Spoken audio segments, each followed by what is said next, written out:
Hello and welcome to Nimbus IAS. आज के mains answer writing session में आपका स्वागत है। आज है डे 5। अब इस इनिशिएटिव के बारे में आपको थोड़ा सा बताता हूँ। इस इनिशिएटिव में हम आपके साथ क्वेश्चन शेयर करते हैं बाय 11 AM। तो हम आपसे शेयर करते हैं and we expect you to do your own research. आप इनको आंसर्स लिखें और हमारे साथ शेयर करें हमारे टेलीग्राम चैनल पे, Telegram WhatsApp, and so that we can have a peer evaluation. आप इन आंसर्स को इवैल्यूएट लिखिए, आप अपने फ्रेंड्स में शेयर कीजिए, हमारे ग्रुप में इवैल्यूएशन होगा वहाँ पे। एंड उसके बाद we will have an analysis session that takes place at 8 PM। तो इससे क्या होता है, आपको एक कॉम्प्रिहेंसिव फीडबैक मिल जाता है कि आपने क्वेश्चन सोचा था उसके लिए क्या क्या पॉइंट्स हो सकते हैं, अप्रोच क्या हो सकती है, आपको एक फीडबैक मिल जाता है यहाँ पे। So this will be really helpful. और यहाँ पे जो हमारा फोकस रहता है, ज़्यादातर क्वेश्चन हम न्यूज़पेपर में से लेते हैं। न्यूज़पेपर्स, कंटेम्प्रेरी टॉपिक्स, कोशिश करते हैं GS2, GS3, GS4 सब कवर हो जाए। तो ये न्यूज़पेपर से होता है और न्यूज़पेपर में स्टूडेंट्स को हमेशा ये रहता ही है आप लोगों को कि यार न्यूज़पेपर से क्या इशू है, कैसे पढ़ना है उसको, क्या अप्रोच होनी चाहिए। सो दिस स्टडी हम की क्वेश्चन फॉर्म में उस एक पर्टिकुलर टॉपिक को लेते हैं, फिर उसके ऊपर लिखते हैं। तो आपको मेंस में जो आ सकता है, प्रीलिम्स का भी कवर कर ही लेते हैं हम लोग। तो that helps you with your preparation. चलिए आज के क्वेश्चन देखते हैं। तो आज 2 क्वेश्चन हमने लिए थे। So these are, one is on the national mission on edible oils.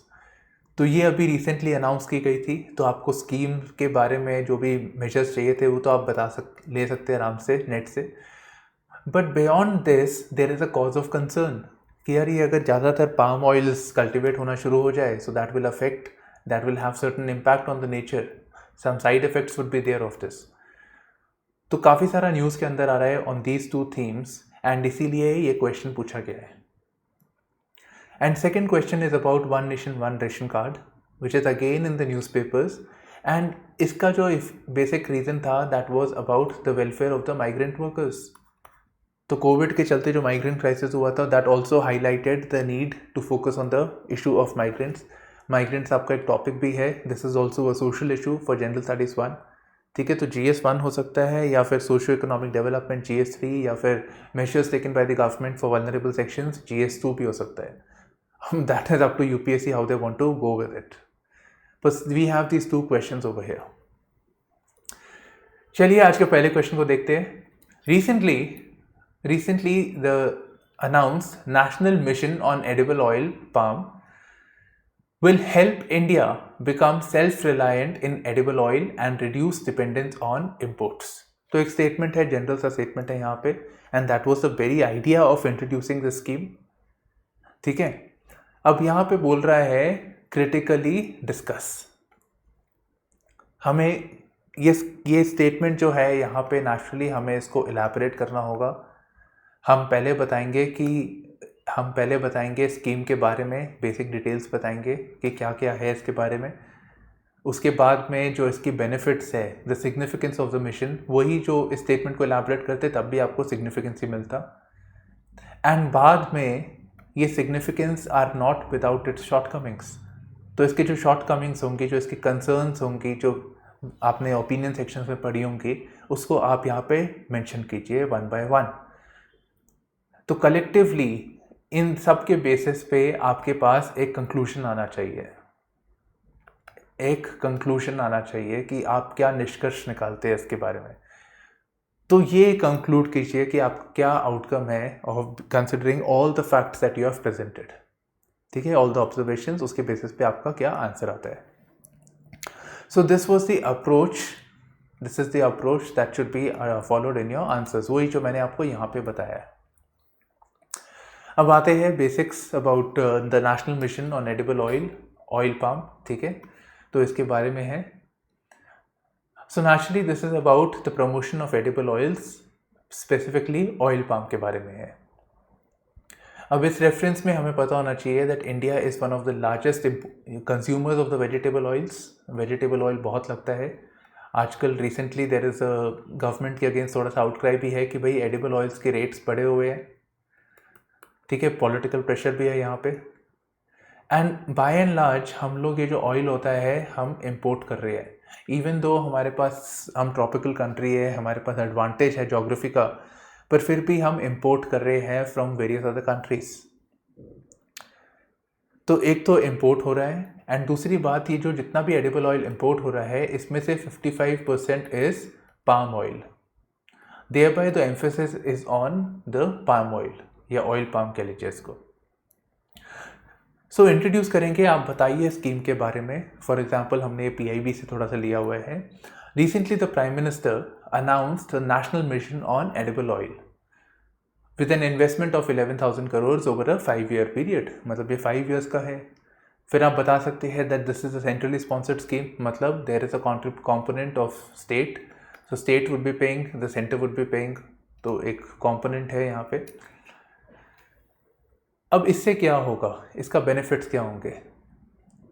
इससे बेनिफिट ये होगा that we will increase the land under cultivation. हम ज़्यादा लैंड लेके आएंगे under the cultivation of the palm oil. ठीक है, additional 6.5 hectares of land will be introduced in palm oil, और जो एग्जिस्टिंग है उनकी हम कैपेसिटी इंक्रीज करेंगे। तो इससे क्या होगा? इससे हमारा जो पाम ऑयल है, एडिबल ऑयल है, उसकी प्रोडक्शन इंक्रीज होगी। प्रोडक्शन इंक्रीज होगी तो फार्मर इसको बेचेगा। फार्मर को बेचने से क्या मिलता है? पैसे। So farm income will increase. And अगर हमारा फार्मर बेनिफिट कर रहा है, डोमेस्टिक फार्मर बेनिफिट कर रहा है, हमारे घर के अंदर सब कुछ बन रहा है, तो हमें इंपोर्ट करने की ज़रूरत नहीं पड़नी चाहिए, which is largely being imported from countries like Malaysia, Indonesia. यहाँ से आ रहा है हमारा palm oil. So this import dependence on imports will reduce. So this would mean we are saving on forex, foreign exchange, वो हमारे पैसे बच रहे हैं वहाँ पे। ठीक है, so there are multitude of benefits that arise out of this thing. Beyond this, you can also say, which I have not mentioned, is it will bring relief to the consumers because of the high incidence of price of the edible oils. तो consumers को भी relief मिलेगी, dependence on foreign markets वो नहीं होगा। So this is going to be a very good step, मतलब बहुत फ़ायदेमंद रहेगा from the economy stand of point। तो इकोनॉमिक्स के स्टैंड ऑफ पॉइंट से ये काफ़ी अच्छी चीज़ रहेगी। अब आते हैं कंसर्न्स। फर्स्ट ऑफ ऑल, ये जो पाम है, इट इज़ हाईली वाटर गस्लिंग, काफ़ी सारा पानी लगता है इसको। ठीक है, और ये जो स्कीम है, दिस इज़ अ मोनोकल्चर, मतलब एक ही तरह का क्रॉप को आप कल्टीवेट कर रहे हो, तभी तो मास स्केल पे होगा। आप एक ही जगह पे सब सारे क्रॉप्स उसी तरह के डाले जा रहे हो। So this is going to affect the ecology. ठीक है, this is going to affect the ecology. ये जो इसका जो क्रॉप है, it takes about 300 litres of water, तो काफ़ी सारा पानी इसको लगता है। दिस में हैपन दैट द इकोसिस्टम में जो पानी है वो सारा ये उठाई जा रहा है, palm oil. So this is a problematic situation over here, और मास स्केल पे आप यही क्रॉप को लगा रहे हैं। और अगर आप एक ही ज़मीन पे एक ही क्रॉप लगा रहे हो, तो आपने जो पहले लगे हुए थे उसको निकालोगे, उससे पहले जो पहले के जो क्रॉप्स थे उसको क्लियर करोगे, और फिर आप ये लगाओगे। तो जो इंडिजिनस क्रॉप्स है, जो डाइवर्सिटी है, अलग अलग क्रॉप्स थे, उसकी जगह आपने एक ही क्रॉप लगा लिया। So this will affect the biodiversity. ठीक है, तो this is again a problem. And then ये जहाँ तक क्रॉप्स हो रहे हैं, अगर हम ज़्यादा लोगों को कल्टीवेट कर रहे हैं, ज़्यादा लोग, we are putting more area under cultivation, it is possible that the tribal lands will be affected. जहाँ पे ट्राइबल लोग रह रहे हैं उनके राइट्स में भी अफेक्टेड। सो हम नॉर्मली देखते हैं that the tribals are a vulnerable community, even though we have a forest rights act for them, but उनके वेलफेयर के बारे में कम सोचा जाता है। So it is not an very inclusive scheme. So this is a cause of concern. And beyond this, palm is not indigenous to India, it is an invasive species. So this may have an impact on the indigenous crops, जो local ecology के लिए थे, जो ज़्यादा beneficial थे, उनको affect करके हम palm oil लगा रहे हैं। And the palm oil has health effects. palm oil नहीं, palm जो crop हम लगाएंगे, पहली बात तो वो water पानी खूब सारा लेता है, and उसको cultivate करने के लिए, because वो it is not hardy enough to be cultivated in our environment, तो हम खूब सारे पेस्टिसाइड्स डालेंगे वहाँ पे। सो पेस्टिसाइड्स डालेंगे तो it will enter into the food chain also, it will kill the insects, it will enter into the food chain, and then we will have other problems. तो जैसे हमारा ग्रीन रेवोल्यूशन में देखते हैं, we see high incidence of cancer in certain belts of the country. So likewise we may have with reference to the palm oil also. So these are all cause of concerns that needs to be addressed. तो कुछ measures जो government ले सकती है is that we can help focus on, we definitely need to focus on the edible oils, ठीक है, palm oil भी करना चाहिए, but we need to give due emphasis to all the crops. तो हमें सब जगह एक multi perspective point of view से सोचना चाहिए, keeping in mind other crops as well which are indigenous, which are less, which puts less pressure on the local ecology, and at the same time we need to keep in principles in mind of sustainability, ठीक है, sustainability as well as inclusivity। तो सारे stake holders को the gains of जो benefit जो भी benefits accrue होंगे वो सब मिलने चाहिए। So that should be the approach for writing the answer. चलिए अब आते हैं नेक्स्ट क्वेश्चन के ऊपर। Now the next question is about the one nation one ration card scheme. So कह रहे हैं, एक स्टेटमेंट दिया गया यहाँ पे that it is the panacea, ठीक है, panacea for India's migrant population। मतलब भाई ये दे दिया तो सब ठीक हो जाएगा माइग्रेंट पॉपुलेशन के लिए। तो यहाँ पे बोल रहा है क्रिटिकली एग्जामिन। तो one nation one ration card के बारे में एक थोड़ा सा बता देता हूँ। तो हमारी कंट्री में we have tribals, we have migrant workers, particularly it is, you know, जहाँ पे डेमोग्राफिक डिविडेंड है, जहाँ पे पॉपुलेशन ज़्यादा है useful, so UP and Bihar particularly, वैसे तो कहीं से भी हो सकते हैं। मान लीजिए गरीब वर्ग का व्यक्ति था, बिहार से फार्मर लैंडलेस वर्कर था, और वो चले जाता है बॉम्बे काम करने के लिए, ठीक है, पर उसको तो राशन के बेनिफिट्स उसी की जगह पे मिल रहे थे, उसको यहाँ पे नहीं मिलेंगे।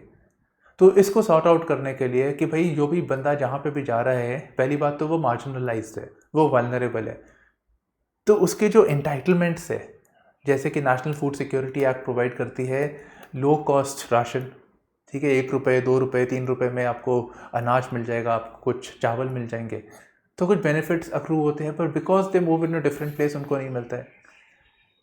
और and of the day it is not just about food security तो है, पर अगर वो पैसे बचते हैं उनके, मान लो उनके पास पैसे थे खाना खरीदने के लिए भी, अब वो पैसे वो हेल्थ केयर पे भी लगा सकते हैं, वो एजुकेशन पे लगा सकते हैं।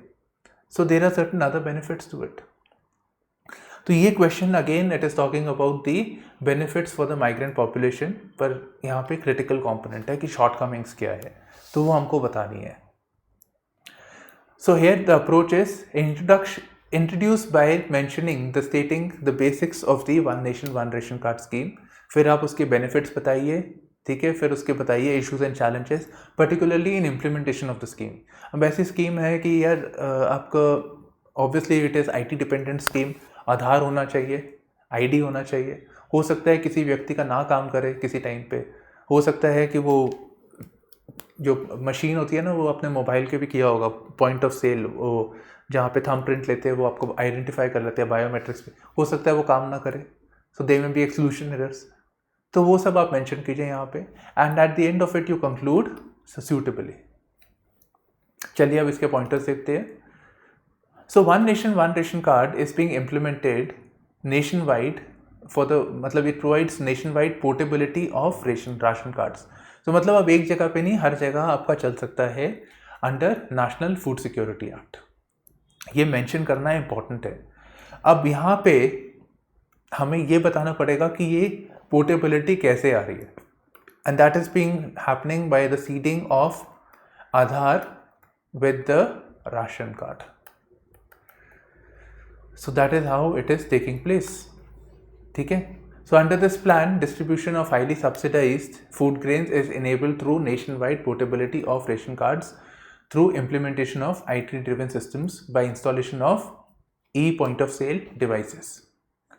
ठीक है, so there can be biometrical authentication of e-POS transactions in the states and the UTs. तो अगर हमें पता है यार ये व्यक्ति है, माइग्रेंट है, ये इंटाइटल्ड है, तो वो कहीं पे भी जाके, कोई भी स्टेट में जाके अपने बेनिफिट्स क्लेम कर सकता है। So that is the idea. Now moving on to the benefits emanating from the one nation one ration card scheme. तो सबसे पहली बात तो यार एक कन्वीनियंस है, ठीक है, it is a convenience for anybody in the country. ये नहीं कि आपको एक पर्टिकुलर रेशन कार्ड पे जाना पड़ेगा, it is not just about migrant. आप मान लीजिए आपको एक राशन कार्ड अलॉट हुई थी, राशन शॉप अलॉट हुई थी, पर आप कहीं भी जाके आप खरीद सकते हैं अपने राशंस, कोई भी शॉप में जाके खरीद सकते हैं, कंज्यूमर के पास चॉइस है अब। So that is an advantage. So जहाँ पे उसको अच्छा लगता है, जहाँ क्वालिटी मिलती है वो वहाँ पे जाएगा, तो it gives consumer a choice. अब इस केस में माइग्रेंट्स को स्पेसिफिकली बेनिफिट है because they can go to any part of the country. वो क्लेम नहीं कर पा रहे थे, अब वो अपना बेनिफिट्स क्लेम कर पाएंगे।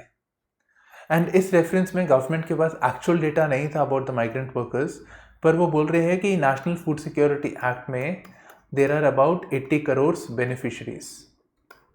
तो उन्होंने लिबरली उसका 10% लिया है।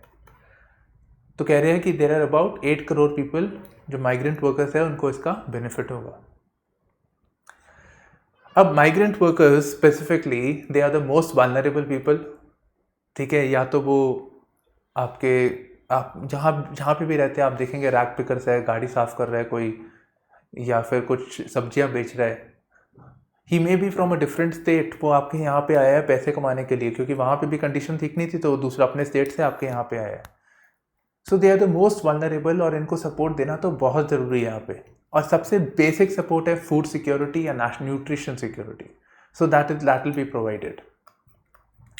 And beyond this, let's say कोई इतने पैसे कमा रहा था कि खाना खा पाता, तो वो अपने खाने पे उसका खर्च कम हो जाएगा। Then he can put this money, he will have disposable income for his child's education maybe, और फॉर हेल्थ केयर पर्पसेस, या वैसे ही for better life he may invest that money into something else.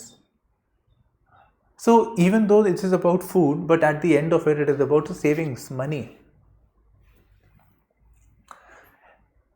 And beyond this, ये कुछ benefits यहाँ पे दिए हुए हैं, that it will improve the functioning of the targeted public distribution system by seeding with the IT.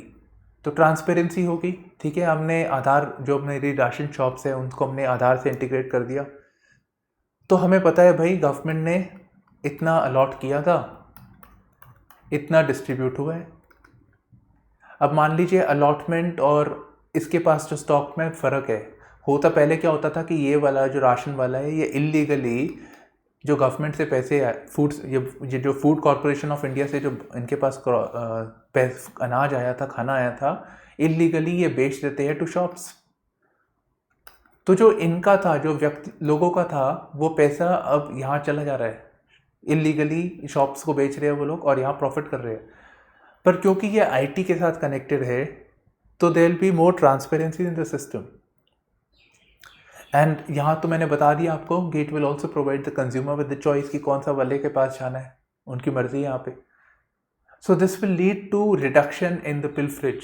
Government के पैसे बचेंगे at the end of the day, और वही पैसे वो वापस रीडिस्ट्रीब्यूट कर सकते हैं, री इन्वेस्ट कर सकते हैं ऑन द वेलफेयर, या फिर on improving the social safety of the people. Now moving on to the shortcomings, क्या कंसर्न्स हैं यहाँ पे। पहली बात तो है कि एक्सक्लूशन एरर आईटी इनेबल्ड है। आधार के हमने काफ़ी एग्जांपल्स देखे हैं, पहले भी देखे हैं कि काफ़ी लोगों का रजिस्टर नहीं होता है, इसकी वजह से they are not able to claim the benefits under the food security act. अब दूसरी बात है कि एक व्यक्ति, let's say somebody from Bihar moves to Bombay, right now, ये बेनिफिट्स तो बिहार में किसी राशन कार्ड के लिए देते थे, तो अब सिंपल था कि इतने लोग रहते हैं इस जगह के अंदर, इतने लोग हैं तो इतना हमें बेनिफिट्स अनाज प्रोवाइड करना है। बट लोग तो यहाँ चले गए दूसरी जगह में, अब यहाँ पे ज़्यादा रिसोर्स पड़ जाएगा, रिसोर्स बर्डन, इनको ज़्यादा प्रोविजनिंग करनी पड़ेगी कि बाहर से लोग आ रहे हैं। So this is going to be a logistical issue, क्योंकि the government will have to be on its toe. उनको प्रिसाइसली पता होना चाहिए कि यार इतने लोग यहाँ से है, इतने लोग यहाँ पे है, तो हम उसके हिसाब से अलॉट करना चाहिए खाना। And this will put pressure on the host state. जिस जगह में ज़्यादा लोग जा रहे हैं वहाँ पे ज़्यादा प्रेशर पड़ेगा। And it doesn't and at this. मैं एक एग्जांपल देख रहा था about the state of Sikkim. Sikkim वाले कहते हैं कि भाई हमको प्रॉब्लम नहीं है, आप दे रहे हैं, सेंटर दे रही है पैसे, हमको कोई प्रॉब्लम नहीं है जो माइग्रेंट वर्कर्स आ रहे हैं उनके लिए। But what if more people come from outside and start living in a place. ठीक है, उनको पता है भाई हमारी जगह में रहेंगे, तो इससे क्या होगा, हमारी डेमोग्राफी इफेक्ट होगी। The demography of the Sikkim people will get affected. So this will put more pressure on the resources in terms of job, employments, housing, वो सब चीज़ों पे प्रेशर पड़ने वाला है। So this is a cause of concern. और कहते ठीक है हमें फूड सिक्योरिटी के मामले में हमें खर्चा नहीं करना पड़ेगा, but these people who are living here ultimately in the long run they are going to claim benefits. वो हम कहाँ से लेके आएंगे?